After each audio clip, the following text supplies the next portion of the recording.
Teman-teman, hari ini kita akan melanjutkan kembali perkuliahan kita, membahas tentang teori-teori komunikasi. Ya, sudah banyak yang kita bahas dan akan terus kita lanjutkan. Namun seperti biasa, sebelum kita lanjut ke pembahasan teori-teori berikutnya, kita buka ruang dialog dulu, ya, ruang sharing informasi yang berkaitan dengan komunikasi, ya. Ya, kita buka kesempatan dulu diskusi ringan, ya.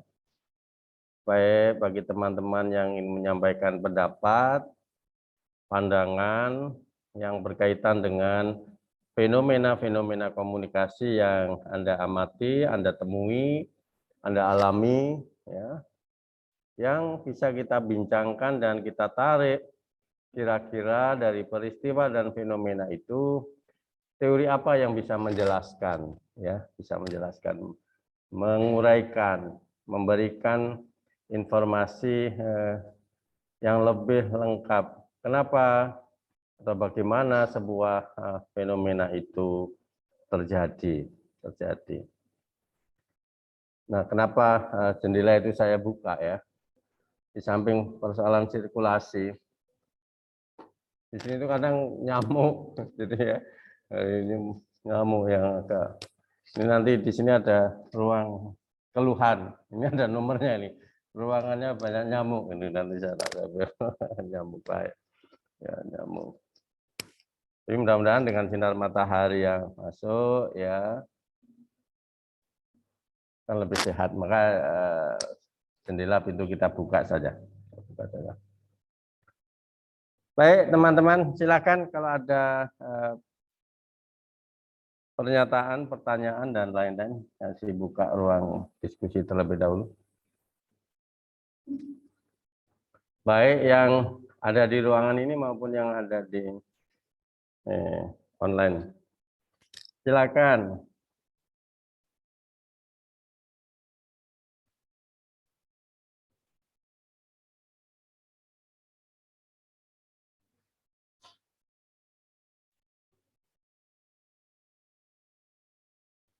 Belum ada?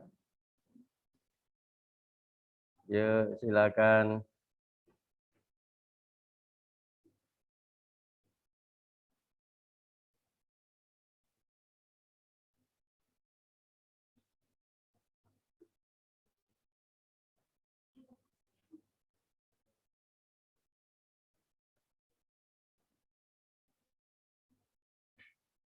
Enggak ada peristiwa atau hal yang ingin ditanyakan? Belum ada? Baik. Kalau belum ada, saya akan lanjut saja. Nanti mungkin pertanyaan akan muncul setelah diskusi berlangsung. Hari ini yang akan tampil adalah kelompok 6. Betul ya? Siap? Hadir ada kelompok 6? Ada di ruang ini kah? Offline kelompok 6? Gimana? Agak terganggu suara itu. Kelompoknya gimana? Laki-laki. Gimana? Ada kelompok berapa? Udah duluan malah ya. Ya. Itu ada Faris. Halo Mas Faris. Azrin. Iya Pak. Fajrin atau Ajrin? Azrin. Halo kelompok 6. Iya Pak. Faris ada itu. Temannya mana Mas? Hadir Pak. Hadir. Fajrin ada. Yang satu siapa Pak? Hanif. Belum. Oke. Sudah ada 2 dari 3. Teori yang akan ditampilkan adalah teori tentang Kepastian. uncertainty reduction theory ya, mengurangi ketidakpastian. Silahkan kelompok 6 untuk mempersiapkan diri untuk presentasi. Teman-teman ya, baik yang hadir di sini maupun yang online bisa menyimak dan nanti kita diskusikan bersama-sama. Silakan Mas. Ini berarti perlu juga di sini ya.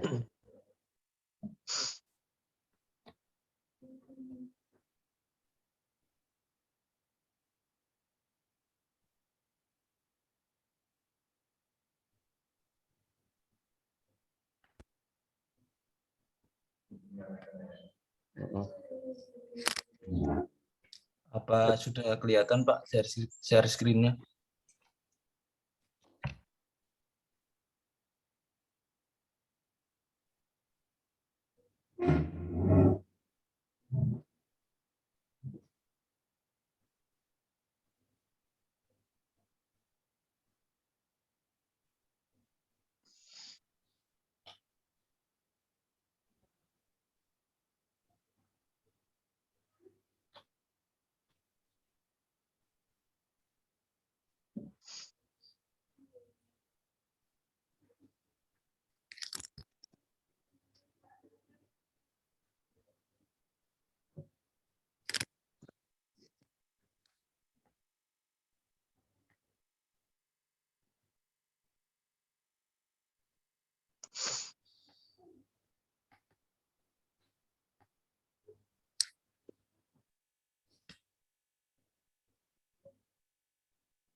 Nggak bisa ya.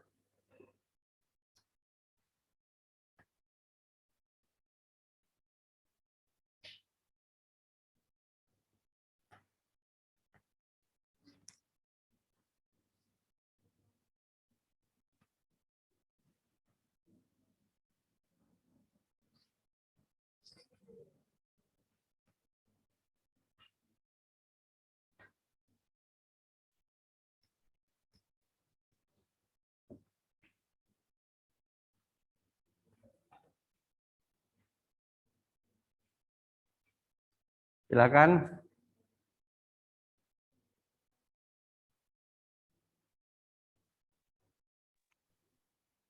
Apakah suara saya terdengar Pak?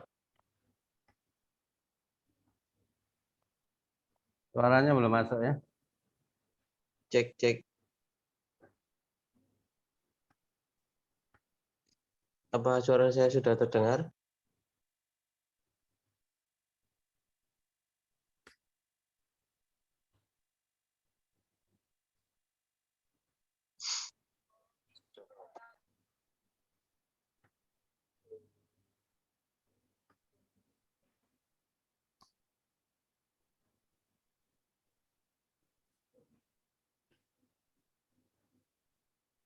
Sudah mulai kah?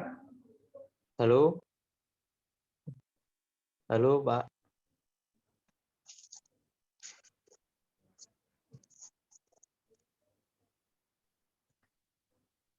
Suaranya belum masuk Mas Faris.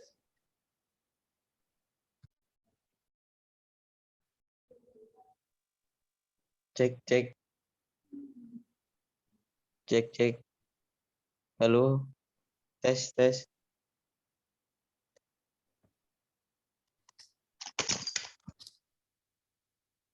Udah masuk, Mas.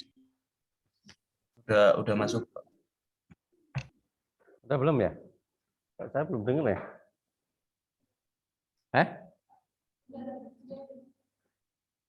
Ya, silakan.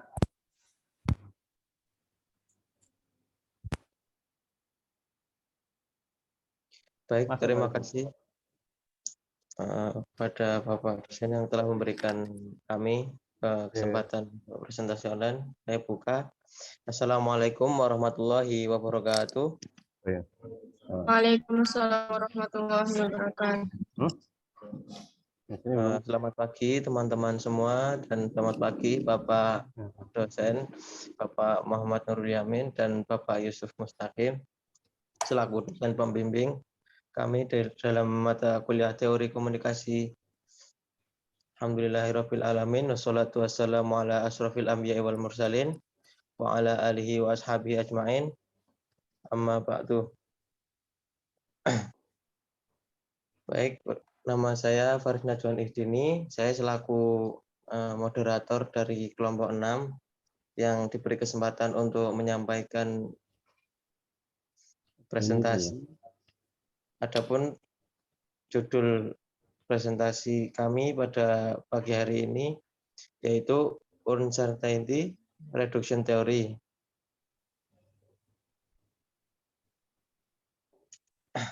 Sebelum memulai diskusi dan presentasi, saya akan memperkenalkan nama anggota kelompok dari kelompok 6. Yang pertama yaitu ada Hanif Muhammad Wail, kemudian yang kedua Muhammad Fajrin, dan yang ketiga Faris Najwan Ihdini, saya sendiri. Terkait dengan rangkaian kegiatan presentasi online hari ini, yaitu yang pertama yaitu sesi pembukaan, kemudian sesi presentasi online, kemudian sesi tanya jawab, kemudian sesi tambahan atau masukan dari dosen pengampu, kemudian yang terakhir yaitu penutup. Untuk melanjutkan acara, yang pertama yaitu pembukaan. Mari kita buka presentasi pada pagi hari ini dengan membaca basmalah bersama-sama. Bismillahirrahmanirrahim. Kemudian yang kedua langsung saja menuju acara sesi presentasi online yang akan disampaikan oleh saudara saya Muhammad Fajrin. Padanya kami persilahkan. Baik, terima kasih Mas Faris. Yang pertama ada sejarah lahirnya teori. Pada tahun 1975, Charles Berger dan Richard Calabrese mengembangkan teori pengurangan ketidakpastian untuk menjelaskan bagaimana komunikasi digunakan untuk mengurangi ketidakpastian antara dua orang asing yang terlibat dalam percakapan pertamanya. Yang kedua, dalam merumuskan teori pengurangan ketidakpastian, Charles Berger dan Richard dipengaruhi oleh beberapa teori lainnya seperti Leon atau pencetus teori disonansi kognitif dan teori perbandingan sosial. Juga Fritz Heider, pencetus teori-teori konsistensi kognitif, serta Claude E. Shannon dan Warren Weaver, yaitu pencetus teori informasi.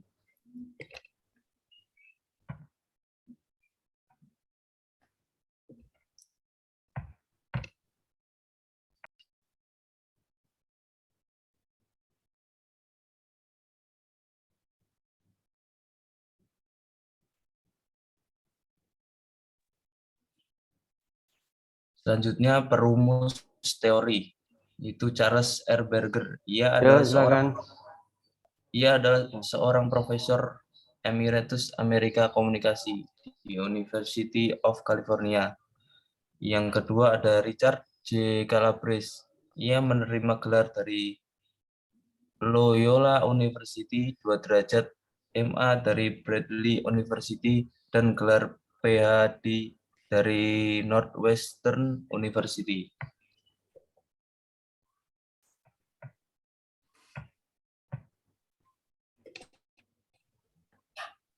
Selanjutnya ada pernyataan teori. Teori ini membahas tentang sebuah proses komunikasi pada individu yang sebelumnya saling tidak kenal, menjadi kenal sehingga dapat mengurangi ketidakpastian dalam komunikasi, dan kemudian memutuskan untuk melanjutkan komunikasi atau tidak. Teori pengurangan ketidakpastian ini dikembangkan untuk menggambarkan saling keterhubungan antara 7 faktor penting dalam proses pertukaran secara diadik, yaitu komunikasi verbal, ekspresi, afiliasi nonverbal, perilaku, pencarian informasi, kedekatan timbal balik atau pertukaran, kesamaan, dan kesuksesan.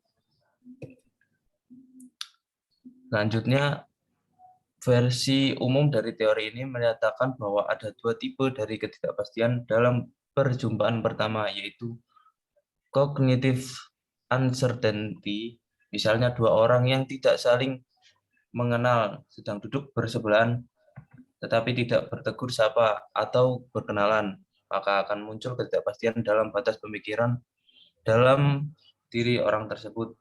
Apakah seseorang di sebelahnya merasakan rasa tegang atau tidak saling kenal, atau memang sifat orang tersebut sombong karena tidak mau menegurnya terlebih dahulu.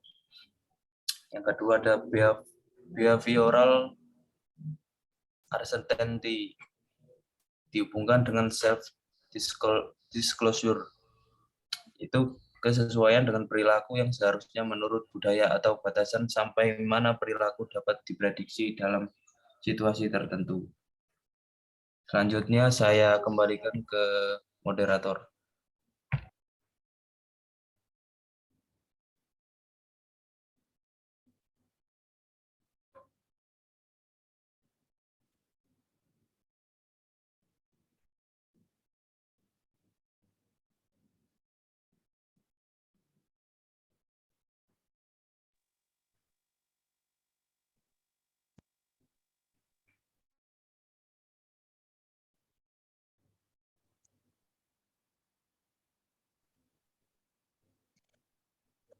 Selanjutnya yaitu contoh kasus penerapan teori secara umum.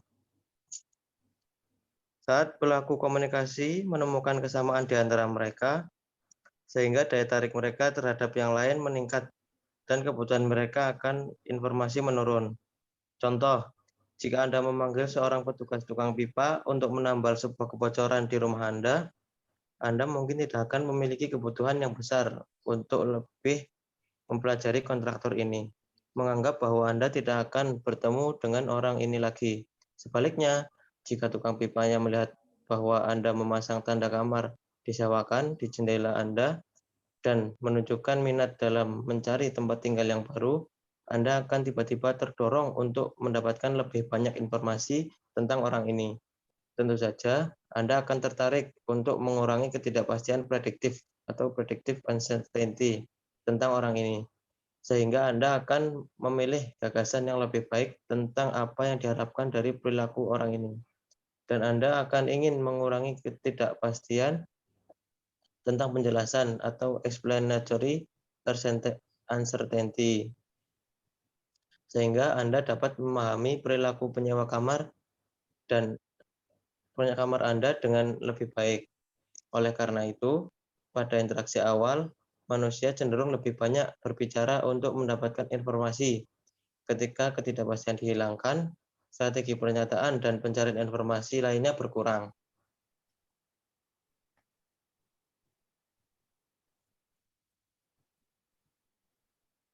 Kemudian yang selanjutnya yaitu contoh kasus penerapan teori dalam dakwah. Zon, apakah zon yang baik ataupun yang tidak baik, yang namanya manusia memang mau tidak mau akan tunduk menuruti qarinah yang ada. Yang seperti ini tidak apa-apa. Yang terlarang adalah berprasangka semata-mata tanpa ada qarinah. Inilah zon yang diperingatkan oleh Nabi Shallallahu Alaihi Wasallam dan dinyatakan oleh beliau sebagai pembicaraan yang paling dusta. Zon yang diperingatkan dan dilarang adalah tuhmah tanpa ada sebabnya. Seperti seorang yang dituduh berbuat fahisyah atau zina dan dituduh minum khamar padahal tidak nampak darinya tanda-tanda yang mengharuskan dilemparkannya tuduhan tersebut kepada dirinya. Dengan demikian, bila tidak ada tanda-tanda yang benar dan sebab yang zahir atau tampak, maka haram berzon yang jelek, terlebih kepada orang yang keadaannya tertutup dan yang tampak darinya hanyalah kebaikan atau kesalehan. Beda halnya dengan seorang yang terkenal di kalangan manusia sebagai orang yang tidak baik, suka terang-terangan berbuat maksiat atau melakukan hal-hal yang mendatangkan kecurigaan, seperti keluar masuk ke tempat penjualan khamr, berteman dengan para wanita penghibur yang fajir, suka melihat perkara yang haram, dan sebagainya. Orang yang keadaannya seperti ini tidaklah terlarang untuk berburuk sangka kepadanya. Dengan demikian, bila tidak ada tanda-tanda yang benar dan sebab yang zahir atau tampak, maka haram berzon yang jelek atau berprasangka yang jelek, itu tidak dibolehkan. Beda halnya dengan seseorang yang terkenal di kalangan manusia sebagai orang yang tidak baik, suka terang-terangan berbuat maksiat atau melakukan hal-hal yang mendatangkan kecurigaan seperti keluar masuk ke tempat penjualan khamr, berteman dengan para wanita penghibur, suka melihat perkara yang haram, dan sebagainya.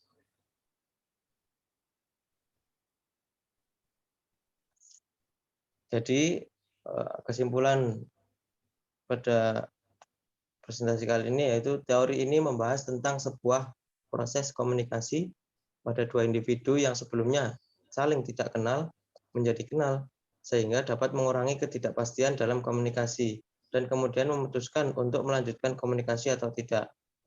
Teori pengurangan ketidakpastian ini dikembangkan untuk menggambarkan saling keterhubungan antara 7 faktor penting dalam proses pertukaran secara diadik, yaitu komunikasi verbal, ekspresi afiliasi nonverbal, perilaku pencarian informasi, kedekatan, timbal balik atau pertukaran, kesamaan, dan kesukaan.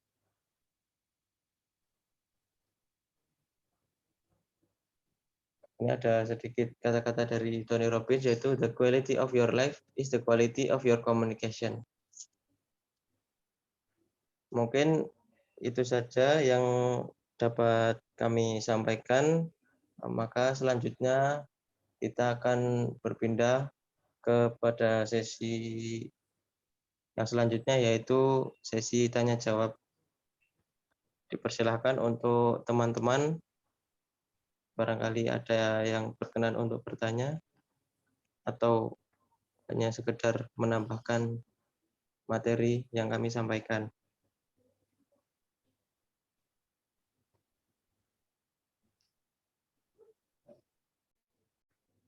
Baik, terima kasih Mas Faris. Presentasi yang luar biasa pagi hari ini. Beri aplaus dong. Baik aplaus offline maupun aplaus offline ya. Dari tagar. Oke. Tadi quote-nya menarik ya, yang terakhir tadi itu ya, kata penutupnya ya. Kualitas hidup seseorang itu tergantung pada kualitas komunikasinya. Ya kan tadi itu. Saya untuk tepuk tangan aja tidak diminta Anda itu ya, memberi apa. Salah satu kualitas komunikasi itu adalah apresiasi, gitu. Tidak pelit untuk memberikan apresiasi. Ya, setiap hal yang positif itu seseorang yang memiliki skill komunikasi itu ya apresiasi. Di satu sisi empati, simpati di satu sisi, yang lain ya ada banyak. Dan di awal perkuliahan saya menyampaikan betapa komunikasi itu menjadi salah satu unsur utama di dalam kesuksesan seseorang. Ya. Ternyata indikator orang sukses itu menempatkan komunikasi di nomor 1, IP di nomor sekian. Tapi bukan berarti saya mengajarkan Anda IP-nya harus jelek. Bukan. Justru orang berkomunikasi yang baik padahalnya IP-nya ikut terangkat. IP-nya ikut terangkat. Nah, ini catatan saya tadi dari ikut yang terakhir tadi ya, yang mengingatkan kita semua tentang arti penting memperkuat, meningkatkan kualitas komunikasi. Bahkan di awal kuliah juga saya nyampaikan itu sangat berkaitan dengan peningkatan keimanan seseorang, keagamaan seseorang. Ya, karena sekedar review perkuliahan komunikasi itu menyangkut seluruh aspek kehidupan kita.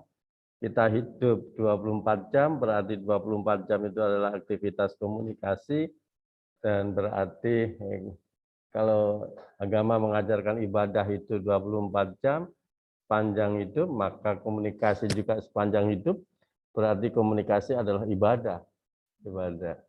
Baik, kalau ibadah itu yang Anda pelajari di dalam mata kuliah apa? Ibadah ya, ada ya mata kuliah khusus ibadah atau mata kuliah apa? Yang bicara tentang ibadah. Dialih sama apa?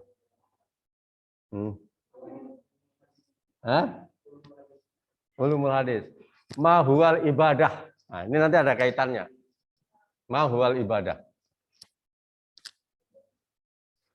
Ma huwal ibadah. Apakah ibadah itu? Ini komunikasi Islam loh ya. Nanti terkait dengan teori yang kita bahas. Hal ini tadi Mas Faris menyebut tentang dua orang yang berkomunikasi. Ma huwal ibadah. Apa ibadah itu? Lupa. Mau ibadah. Oh, kamu supaya ibadah yang tekun ya, itu kan pesan orang tua kita, jangan dilupakan. Apa itu ibadah? Mahwal ibadah. Ada yang berani jawab? Ya, silakan Mas.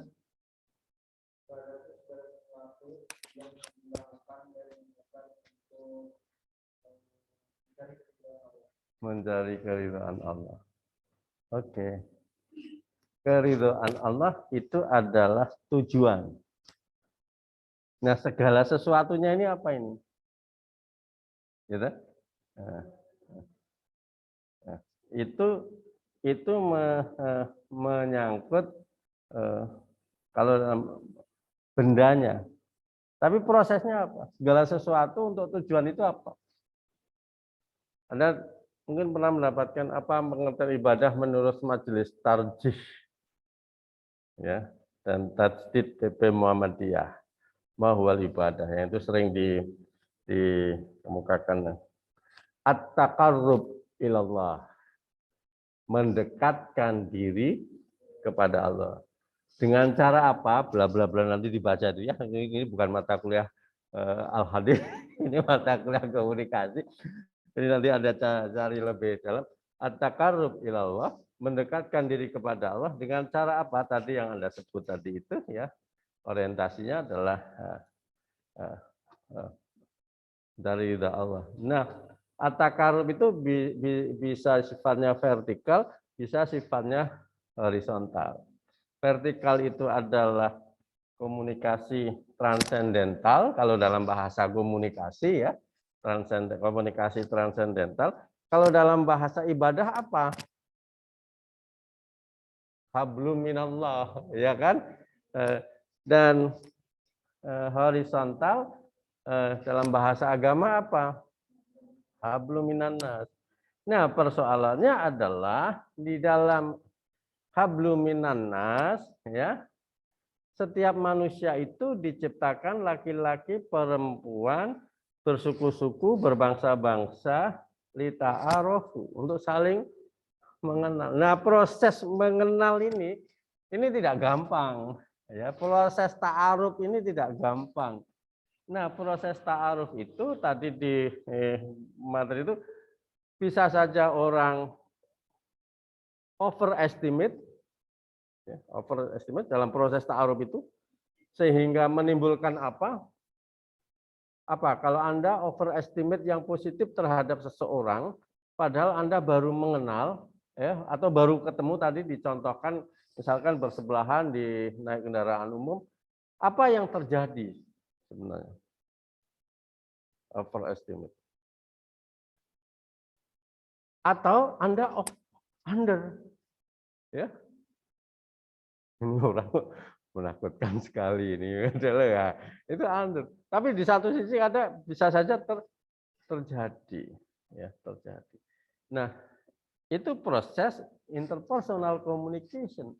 Nah, teori ini bicara tentang relasi interpersonal communication. Ketika Anda sedang berinteraksi dengan orang lain, Anda dihadapkan kepada ketidakpastian. Teori ini mengajarkan pada kita adalah ya jangan terlalu apa ya, tadi yang saya sebut over ya. Karena itu Anda mudah ditipu. Tidak ditipu. Karena out of control.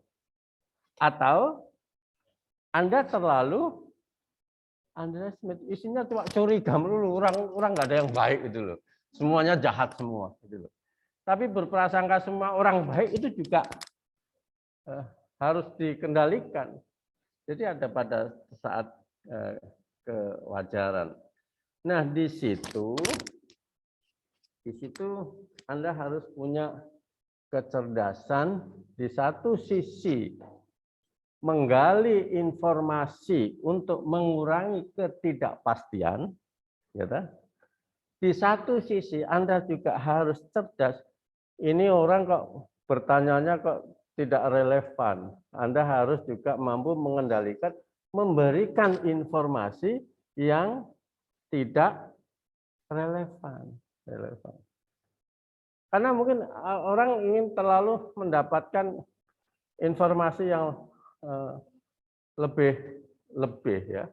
Apalagi di era sekarang ini Anda harus hati-hati dengan media sosial yang ada ya. Jangan sembarang memberikan identitas yang sifatnya personal ya, personal. Ya. Di satu sisi Anda berhadapan dengan orang-orang atau kita berhadapan dengan orang-orang yang ingin mencari identitas personal sebanyak mungkin. Nah, oleh karena itu nanti ada teori lain lagi juga yang akan bisa menjelaskan, tetapi teori ini membicarakan ketika seseorang bertemu atau berinteraksi yang pada tahap awal tentu membutuhkan informasi yang cukup dari lawan komunikasinya. Pada sisi lain, ya, teori ini juga memberikan satu pemahaman pada kita bagaimana rasanya kalau Anda dalam proses komunikasi itu atau proses interaksi itu dihadapkan kepada ketidakpastian informasi. Rasanya seperti apa? Kalau Anda dihadapkan kepada ketidakpastian informasi. Cemas, Pak. Apa kira-kira yang Anda rasakan? Anda nggak pernah mengalaminya? Cemas. Bahagia sekali Anda rasanya. Padahal hidupnya penyiksa itu adalah hidup yang kadang dihadapkan kepada ketidakpastian.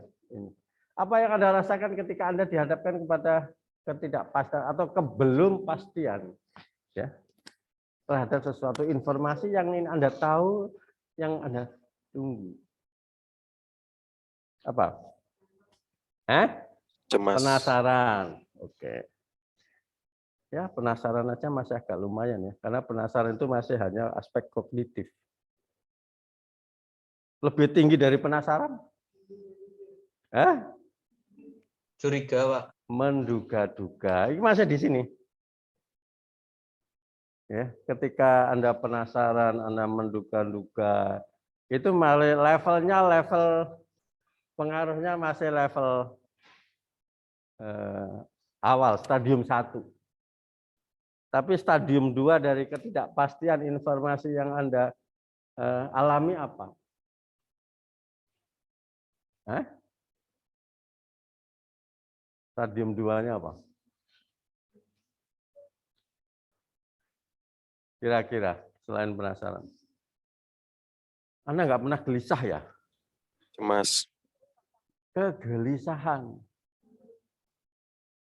Itu sudah lebih parah dari penasaran. Anda nggak pernah gelisah nampaknya nih, bahagia terus ini ya. Kegelisahan. Kegelisahan. Ya. Nah, aspek dari kegelisahan itu sudah aspek afektif. Kalau yang lebih dalam lagi apa kira-kira? Orang kalau sudah gelisah, apa? Nah, stres, macam-macam. Itu bahaya ketidakpastian. Tidak pasti. Dan hidup ini penuh ketidakpastian. Hidup ini penuh.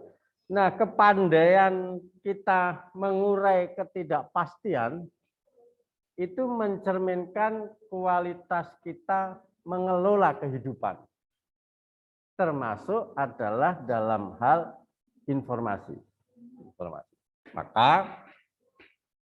Maka kalau kita pada posisi komunikator, jangan ragu untuk bertanya. Karena pertanyaan adalah mengurangi ketidakpastian. Dalam bahasa ilmu, pertanyaan adalah separuh dari ilmu. Tapi kalau Anda dalam posisi sebagai komunikan, apa? Jangan pelit memberi informasi. Selama informasi itu relevan. Ya, jangan pelit. Saya WA teman saya sejak kemarin belum dibalas. Ini penasaran saya ini. Tapi belum sampai gelisah. Saya sedang ada tekniknya mengurai ketidakpastian itu. Ya, ini lain lagi ya. Ada tekniknya. Ada yang to the point, tidak puas dengan kirim WA, saya telepon. Piye toh, WA aku kok ora dibaca, enggak dia. Itu kan itu namanya to the point. Ya. Ada yang dalam bahasa intelijen itu cari informasi melingkar. Ya, cari informasi. Nah, mengurangi ketidakpastian. Baik, saya tadi memperdalam dari yang disampaikan oleh kelompok 6 ini. Mudah-mudahan memancing pertanyaan dari teman-teman sekalian untuk diskusi pagi hari ini. Silakan, saya persilakan untuk mengajukan pertanyaan atau komentar dari paparan kelompok 6 yang tadi ada Mas Faris, kemudian siapa tadi? Fajri ya? Fajrin ya? Mas Fajrin, silakan. Ya, silakan. Buka online enggak? Oh enggak, oke silakan. Ya, pinjam biar Mas Fajrin sama Mas Faris mendengar secara lebih jelas.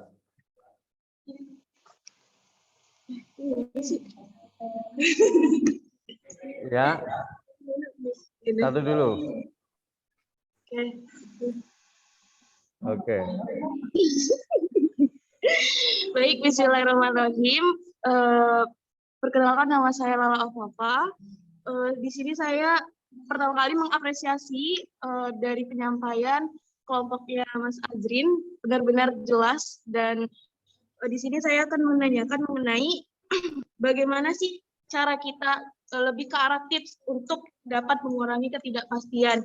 Karena kan dapat kita lihat bahwa ketika kita pada tahap awal itu ada beberapa hal yang sebenarnya nggak semua orang itu tahu akan hal ini. Nah, bagaimana tips dari kelompok berapa sih? Dari kelompok 6 mengenai cara untuk mengurangi ketidakpastian tersebut. Terima kasih. Baik, catat itu satu ya. Tadi masih ada lagi yang kedua, silakan. Yuk.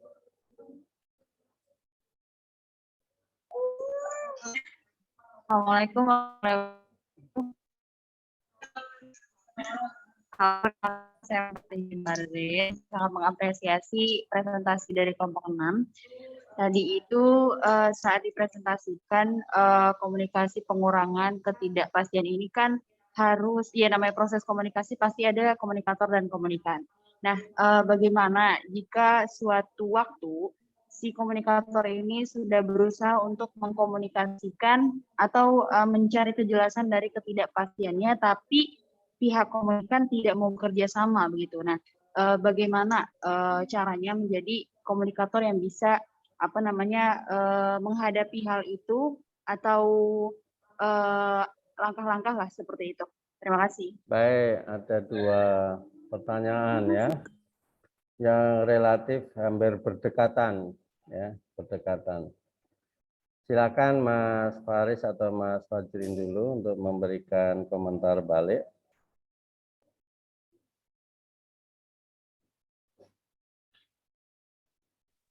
Baik Pak, izinkan kami untuk meminta waktu sedikit untuk berdiskusi Pak, untuk menjawab pertanyaan.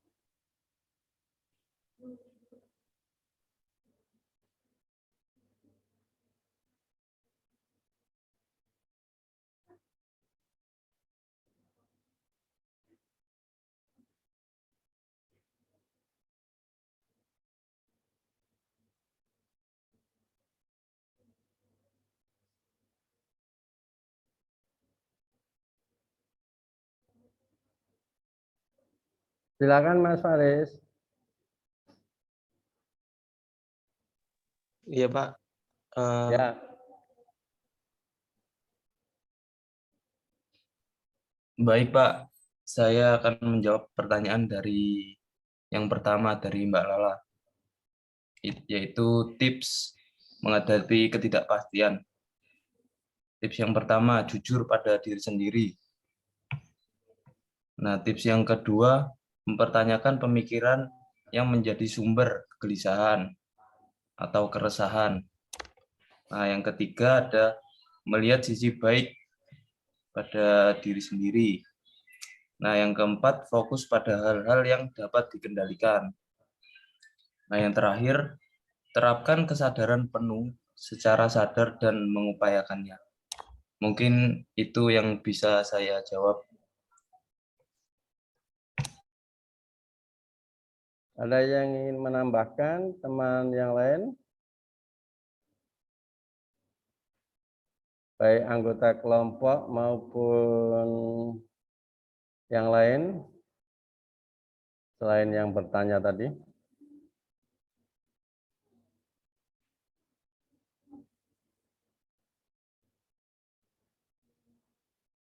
Baik. Ada pertanyaan yang lain, silakan.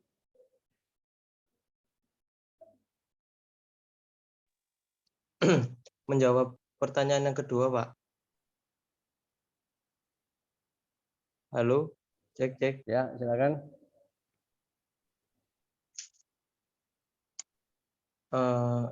Pertanyaan yang kedua yaitu bagaimana jika suatu waktu komunikator sudah berusaha, akan tetapi pihak komunikan tidak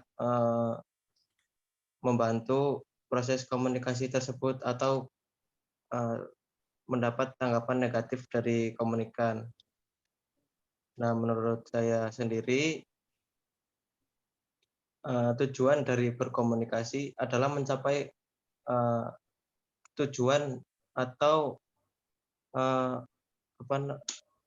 mencari hal-hal yang sedang dikomunikasikan. Akan tetap dalam pertanyaan tersebut, jika komunikan tidak membantu proses komunikasi apa yang disampaikan oleh komunikator, maka tidak dapat dijadikan atau tidak dapat dikatakan bahwa komunikasi tersebut itu komunikasi yang berhasil. Sedangkan di dalam materi yang sedang disampaikan saat ini yaitu teori ketidakpastian. Jika salah satu pihak tidak memiliki pemikiran positif terhadap orang yang belum kita kenal, maka kemungkinan komunikasi tersebut tidak akan berkelanjutan dengan hasil yang positif. Mungkin itu saja dari saya. Kurang lebihnya mohon maaf, atau barangkali dari Bapak sendiri ada tambahan.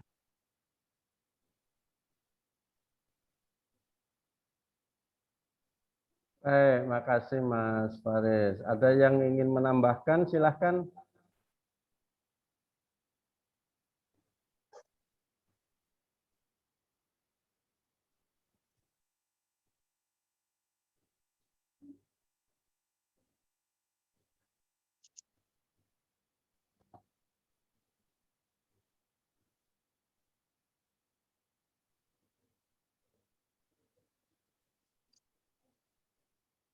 Silakan kalau ada yang ingin menambahkan.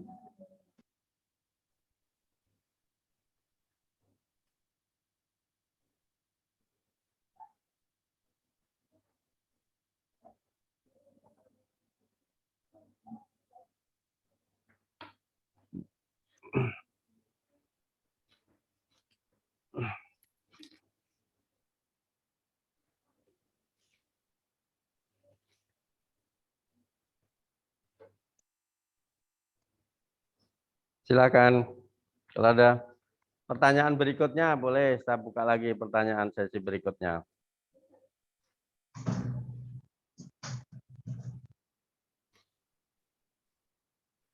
Ini di sini banyak hal yang saya ingin mengurangi ketidakpastian.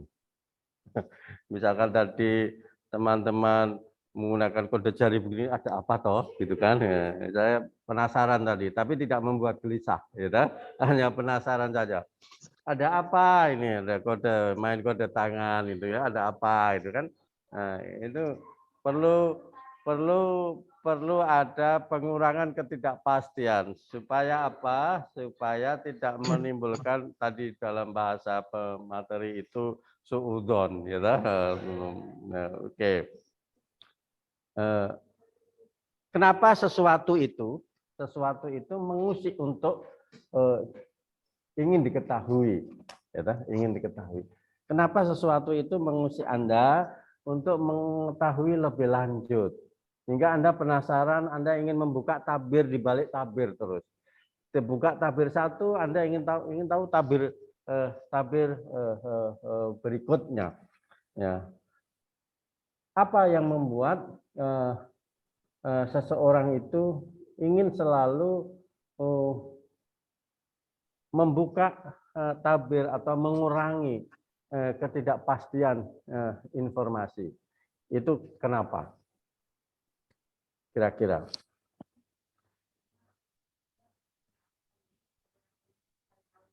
Iya, kenapa ingin mencari tahu? Karena ingin kepastian. Ya, kenapa? Karena ingin kepastian. Ya. Karena sifat yang manusia itu selalu ingin tahu, itu bagi para marketer, ya, ahli marketing, itu dimanfaatkan, bahkan dieksploitasi. Sifat dasar manusia kita semua ini yang ingin tahu itu, cobalah Anda baca, Anda amati dalam setiap ini konteksnya komunikasi bisnis ya, tapi juga bisa kita tarik di komunikasi interpersonal. Watak dasar manusia itu kan ingin tahu. Bahasa gaulnya apa? Ada kepo gitu, orang kata.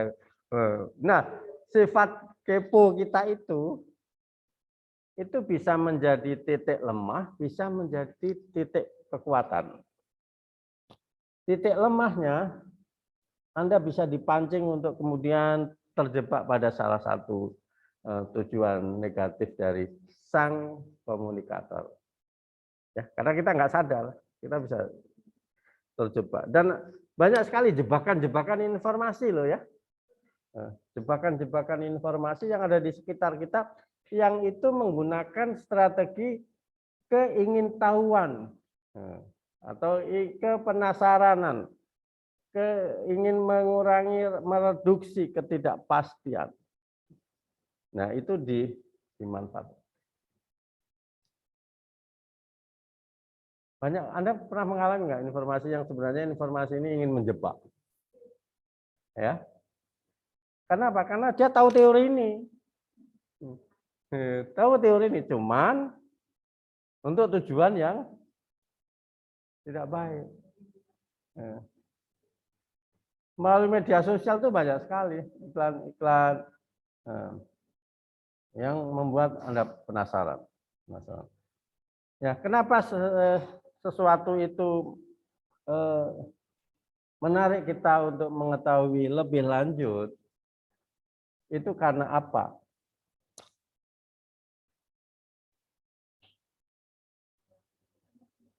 Iya, kenapa Anda ingin mengurangi ketidakpastian itu pertanyaannya. Nah, kenapa dia? Informasi itu seperti apa? Kok dia menggunakan strategi itu? Ya, ini bagian bisa strategi komunikasi. Pertama adalah kalau itu menyangkut kebutuhan. Anda sedang butuh, Anda kemudian ada informasi. Ada informasi. Nah, karena fasilitas informasi itu terbatas, di sini juga dibatasi karakternya, di spanduk apalagi lebih terbatas lagi, ya, di papan-papan terbatas, maka yang disampaikan yang kedua adalah informasi itu terbatas. Nah, karena informasi terbatas, Anda ingin lebih jauh lagi. Jadi satu karena ada kebutuhan, yang kedua informasinya terbatas. Anda ingin mencari informasi lebih jauh. Dalam hubungan tadi dicontohkan oleh pemakalah antara tukang pipa dan sewa kamar kos, ya toh? Ada Anda kebutuhan, Anda mencari kos, ya toh? Anda mencari kos. Pak Yusuf punya kos enggak? Enggak ada Pak Yusuf. Maka saya tanya ke Pak Yusuf karena Pak Yusuf yang nggak punya kos, dia tidak ada pretensi apapun, gitu. Kalau ada bisa ditawarkan ini kalau ada yang mau kos. Nah, Anda informasi di pamflet di kampus ini banyak kan? Ada 5 kos. Anda dapat informasi. Anda ingin mengurangi ketidakpastian lebih lanjut tentang informasi tentang kos itu karena kebutuhan dan karena informasinya terbatas. Maka Anda mencari mengurangi ketidakpastian. Bisa datang langsung, bisa kemudian menanya teman yang lain dan lain-lain. Intinya apa? Anda ingin mengurangi ketidakpastian. Ada banyak hal itu di dunia bisnis. Sekarang di dunia anak muda. Di dunia anak muda. Pernahkah Anda mengalami ketidakpastian dalam relasi anak muda? Kira jelas ini. Kira-kira kan kesimpulannya ini enggak jelas ini. Kalau sudah pada kesimpulan enggak jelas berarti sudah berhenti pada pencarian informasi. Nah, apa maknanya ya? Teori ini teman-teman ada banyak hal. Ya. Pertama tadi memang fitrah manusia itu ingin mencari tahu. Kepo Anda sebut tadi itu ya. Kepo itu bukan hanya orang dewasa, anak muda, anak-anak pun kepo. Ya, ingin tahu. Nah, ingin tahu itu adalah pencarian informasi. Nah, pencarian informasi itu tentu ingin mengurangi rasa kepenasaranan, ketidakpastian tentang sesuatu. Ini bisa bermakna positif, tapi juga bisa berakibat negatif. Maka manajemen keingintahuan itu penting. Ya. Manajemen keingintahuan. Baru dengar deh, manajemen keingintahuan. Emangnya rasa ingin tahu itu perlu dikelola? Iya. Ya. Karena kalau rasa ingin tahu itu tidak dikelola, Anda akan dengan mudah menerima informasi tanpa reserve. Tanpa reserve itu tanpa diolah terlebih dahulu, tanpa dipikirkan. Nah, ini banyak terjadi sekarang ini. Belum tentu pesan yang Anda share itu Anda sudah baca. Tapi sudah, atau Anda terima mentah-mentah. Manajemen mengelola informasi. Baik kita mencari informasi atau kita mendapatkan informasi.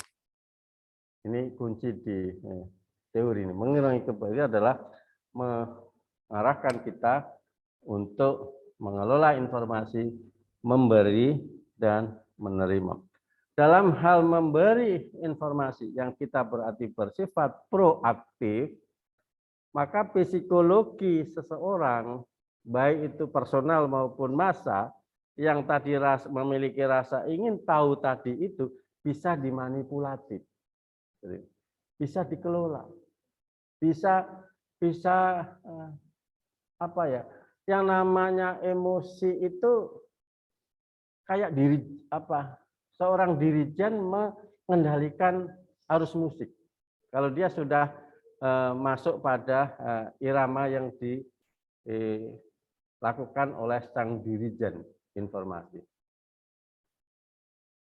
Teman saya pernah, tangga saya dapat telepon.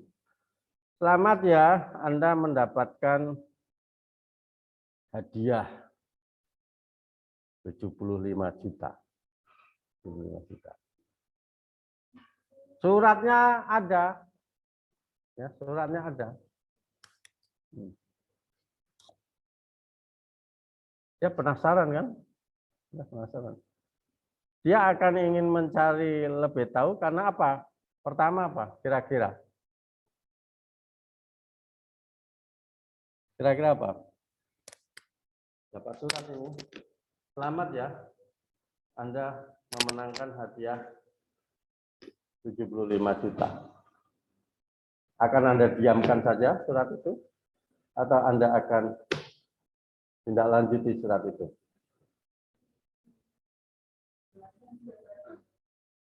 Ya. Ya. Apa yang kira-kira Anda nggak pernah merasa apapun tiba-tiba dapat surat atau telepon atau WA Anda sering kan? Anda kenapa seseorang menindaklanjuti, kenapa seseorang tidak menindaklanjuti? Kira-kira. Yang menindaklanjuti bentuknya apa? Minimal. Dia ingin tahu.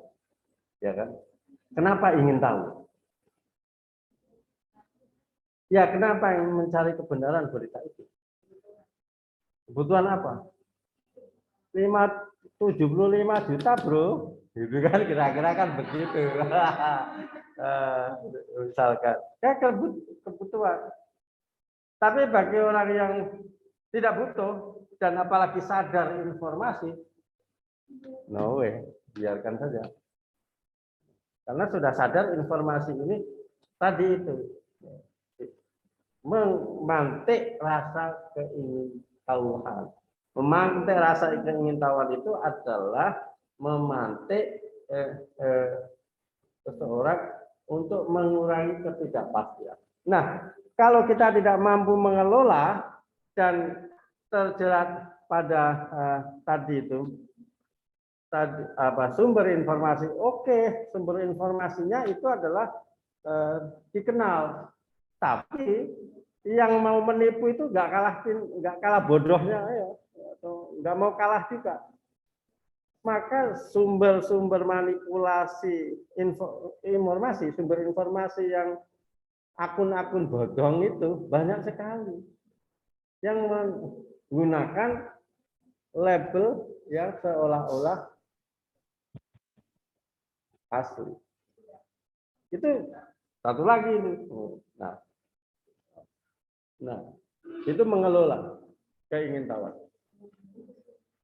Dan yang kedua adalah kalau kita sebagai komunikan, ya, komunikan itu untuk lebih bisa hati-hati menerima informasi. Lah yang baik bagaimana? Yang baik. Betapapun bagaimana kualitas hidup yang baik itu tadi kata kelompok 6 itu adalah kalau dia kualitas komunikasinya baik. Baik siapa? Baik komunikator maupun baik komunikan. Nah, komunikator atau komunikan yang baik dalam berkomunikasi itu apa? Apa? Ya, dalam hal pesannya apa? Dalam hal informasinya apa? Jujur informasinya. Jujur.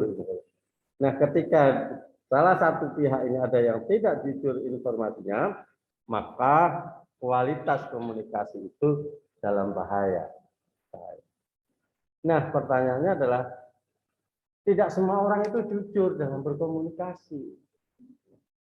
Maka kita harus punya kemampuan, keterampilan mendeteksi ketidakjujuran komunikasi.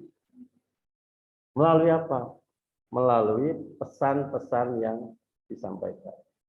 Ada kajian tersendiri ya yang kemarin kita bicarakan yang terkait dengan teori kebohongan, ya, teori manipulasi pesan. Nah, kenapa itu terjadi? Karena tadi itu rasa keingintahuan bahwa setiap manusia itu ingin mengurangi ketidakpastian informasi. Maka validitas sumber informasi itu menjadi penting. Ada pertanyaan yang ingin disampaikan, silakan, atau ada yang ingin berkomentar juga saya silakan. Pertanyaan? Tidak ada. Jawaban? Jawaban ada enggak? Enggak ada juga. Tidak ada pertanyaan, tidak ada jawaban. Berarti tidak ada yang perlu dikurangi ketidakpastiannya. Gitu kan?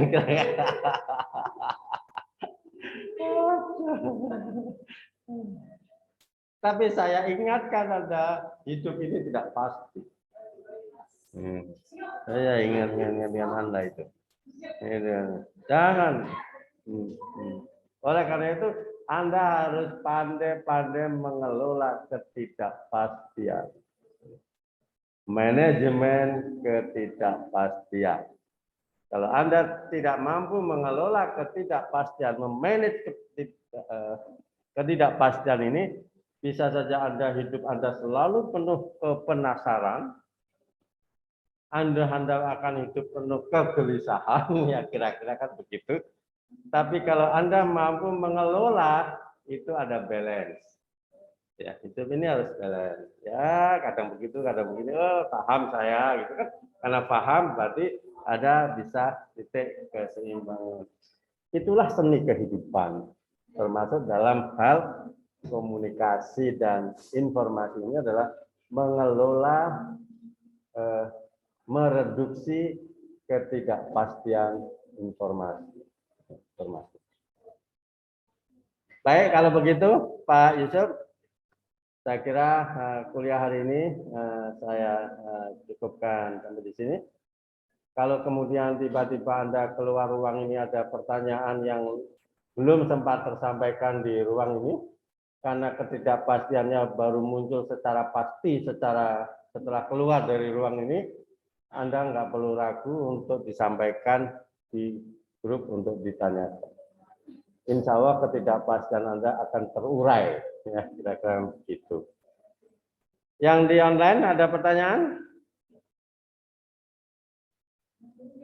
Nggak ada? Cukup Bapak. Baik, teman-teman. Makasih ya Mas Faris, Mas Fajri tadi yang presentasi hari ini. Kita akan lanjut presentasi minggu yang akan datang. Kelompok berapa Pak? Kelompok 7 ya. Kelompok 7 siap ya. Kalau bisa yang presentasi itu karena ini sudah mulai offline, ya offline lah. Diskusi itu lebih seru kalau ketemu langsung. Ketidakpastiannya itu akan semakin pasti gitu loh, kira-kira begitu. Ya, baik. Salam sehat untuk teman-teman semua ya. Kita lanjutkan minggu yang akan datang, Senin yang akan datang. Tetap semangat, jaga kesehatan, dan tingkatkan selalu kualitas komunikasi Anda, kata Mas Faris tadi, karena meningkatnya kualitas komunikasi Anda akan meningkatkan kualitas hidup Anda. Kira-kira begitu. Ini omongan Mas Faris loh, tadi kelompoknya yang mengutip loh ya, bukan saya. Bukan saya, ya, hanya membacakan ulang saja. Di satu sisi, orang yang baik adalah orang yang baik komunikasinya. Tetapi perlu diingat, orang yang baik komunikasinya belum tentu orang baik. Paham? Orang baik insya Allah pasti baik komunikasinya. Tapi orang yang baik komunikasinya belum tentu orang yang baik. Karena apa? Banyak orang yang tertipu karena kita menganggap orang itu baik komunikasinya.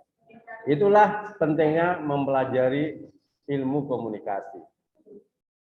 Moga Anda menjadi orang yang baik, karena sekaligus akan meningkatkan kualitas komunikasi Anda.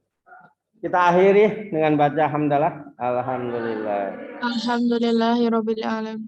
Bila taufiq wal hidayah, mohon maaf. Assalamualaikum warahmatullahi wabarakatuh. Waalaikumsalam warahmatullahi wabarakatuh. Terima kasih Bapak, semoga sehat Terima kasih selalu. ya.